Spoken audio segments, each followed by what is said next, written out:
started actually, usually I find for a lot of women, divorce is the catalyst that makes us step into our own power. I was married happily for me, for 20 years, and I had been working in pharmaceutical for about that long as well. And I couldn't get pregnant.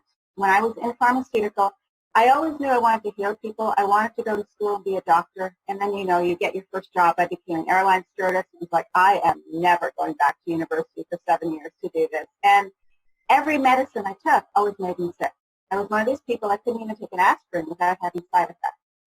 So I always did things the way my European family did. We would have chamomile tea. We would wash our eyes with chamomile tea. We would rinse our hair with chamomile tea. Everything I did was natural. If I put a moisturizer on my skin, I would break out in these horrible blistering sores. So I just had, my parents always told me I was sensitive. But now I realize I was sensitive energetically. It wasn't just physically. The environment I lived in, my father was a smoker. So I always had bronchitis, or I was always sick, or I always had the runny nose. And it wasn't until my mother's divorce that I got healthier. Wow. But in those days, they didn't know about secondhand smoke. Right. My lungs actually collapsed when I was 12 or 13 years old, and I was in hospital in one of these oxygen tent beds. And the doctor came in and said to me, girl, you have to stop smoking, and you must never drink alcohol. And I'm going, smoke. But he didn't believe me. He said, you have the lungs of a 70-year-old man. And these are the things as a child you don't even think about. You just take it as face value. But as I grew older, I got healthier. Okay, I lived in downtown Toronto. We have pollution and all that kind of stuff. But because I ate so naturally, because I stayed away from all the toxins and things that were out there, not on purpose, just because my body would tell me that this is the way it was. Yet, once I got married, and I've been married for 13 years, I still couldn't get pregnant. I still had allergies. I believe the ragweed myth that every August ragweed makes you sick, because that's when I got sick. But looking back now, I realize that no, every August I had to go to a school that I didn't necessarily want to. I was also working at the age of 13. My parents' home was always misery at that time. All those things were embedded in my cellular memory. Once I cleared that out, even my need for wearing glasses disappeared, because I started wearing glasses when I was 7 years old.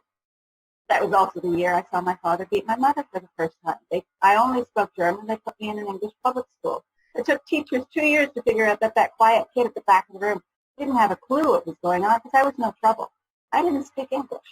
I picked it up slowly, but even nowadays, my kids will laugh at me because of my interpretation of something I learned when I was little, and I use it out of context. So there was a number of things going on, and once we cleared those traumas from my psyche or my emotional body, my eye doctor was saying to me, Jessy, why do you wear glasses?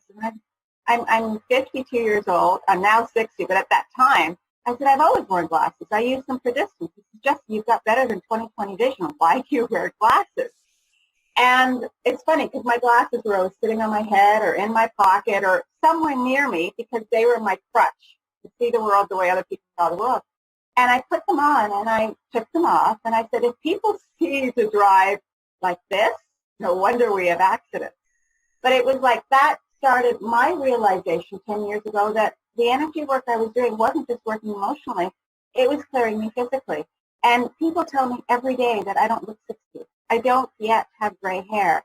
I don't see the wrinkles is what I always say, so I don't feel I'm aging. I still have the figure of a young woman. I have the vitality more so now than I ever did when I was young.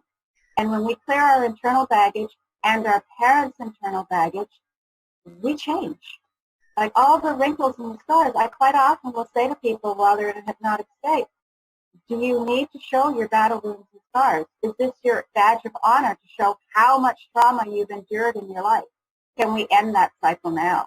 And it's like I watch their face and everything just totally relax and get beautiful right there on the table.